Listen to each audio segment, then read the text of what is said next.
आज हमने एक बहुत ही जमे गफ़ीर के साथ, अपने दोस्तों के साथ, सैकड़ों गाड़ियों के जुलूस में यहाँ पर कागजात नामजदगी NA 153, PP 223 और PP 224 के पर अप्लाई किए हैं, कागजात नामजदगी दाखिल किए हैं। और इसमें हम समझते हैं कि जहाँ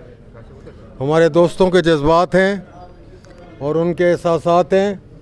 और उनकी भरपूर सपोर्ट भी हमें हासिल है, और इंशाल्लाह आने वाले वक्तों में भी हम इस वसेब की, इस खित्ते की, इस इलाके की खिदमत करेंगे। और हम समझते हैं कि मुल्क में पुरअमन इलेक्शन होगा और इस इलेक्शन प्रोसेस का ये जो हिस्सा है, इसके बाद स्क्रूटनी और फिर निशानों की अलॉटमेंट, तो ये एक पॉलिटिकल प्रोसेस शुरू हो चुका है मुल्क में सियासी इस्तेकाम के लिए। तो हम तमाम दोस्तों के भी मशकूर हैं, मीडिया के भी, कि वो तशरीफ़ लाए और उन्होंने भरपूर कवरेज दी।